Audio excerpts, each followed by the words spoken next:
So this is tallgrass prairie, and tallgrass prairie, over evolutionary timescales, is maintained by fire.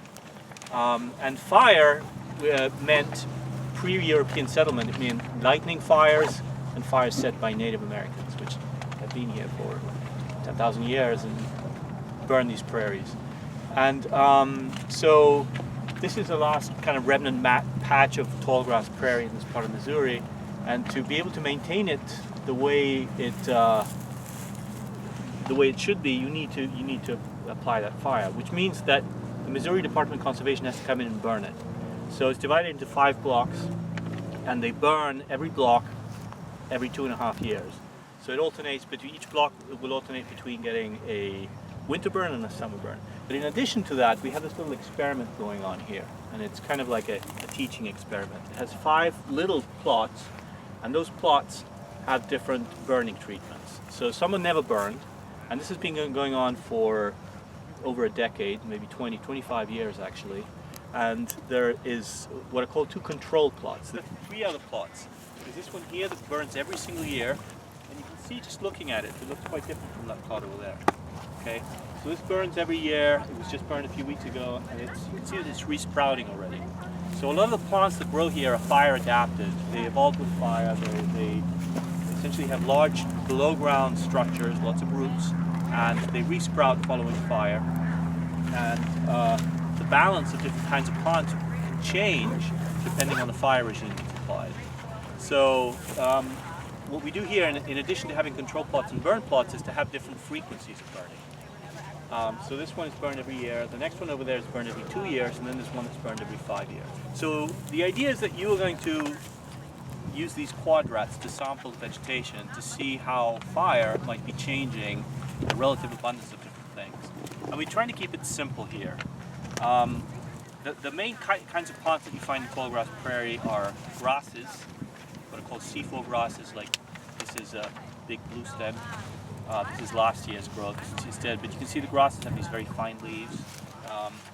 Then there are forbs, like this ashy sunflower, again last year's growth. Forbs differ from grasses in that they have these, they tend to have these thicker leaves. Here we have another example of a forb here. Anything that looks like this is a forb. There you get another forb. Here's a forb. Anything that has a little flower like that is going to be a forb. And then there are 3 main kinds of woody things. Sumac, which is this here, wild plum, which is this, and this is a kind of wild rose. Thorns. If you see thorns, it's woody. Woody vegetation is not really common in tallgrass prairie. It invades when there isn't fire. So a lot of the clusters that you see spread around, a lot of this woody stuff, wasn't here a long time ago. And it invaded because the farmer who grows corn over there and soybean over there doesn't burn. The interstate over there is a barrier, so there is no natural fire regime anymore. It's been completely altered. So you're going to classify roughly, when you toss this quadrat over your shoulder into these plots. And I say over your shoulder because you don't want to try to hook a particular plant that you like. You want to try to be unbiased and random. When you toss it over, you can roughly classify by the percent that you have of each kind. So this is mostly grass there. There is some forb. See here, there's that ashy sunflower I mentioned earlier. So it's maybe, I don't know, maybe 20 or 30% forb and the rest of it is grass. There's no woody in here. Now you're going to find that sometimes it's difficult to tell forb and woody apart. Okay, so remember that the woody ones tend to be this thick stemmed thing, this very distinctive plum, and if it has a thorn, it's probably woody. For this tallgrass prairie, this is what's called a hardpan prairie. So it has a layer of clay that's like cement that's about this deep, and water just can't get through that. So it forms this barrier that doesn't allow roots to penetrate, and so anything that needs to be deep rooted is not going to grow there.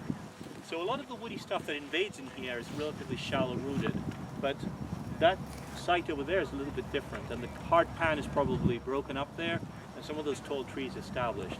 So what that shows you is that those 2 controls, even though they have the same treatment, have variation. There's local variation, and so that's a good way to see that to do a proper experiment, you have to have multiple plots of each kind. You have to have what's called replication. So this is not a well-designed experiment. It's just a teaching tool. So just be aware of that. That if you really wanted to know what fire does, you'd have to have multiple plots with different treatments. Okay.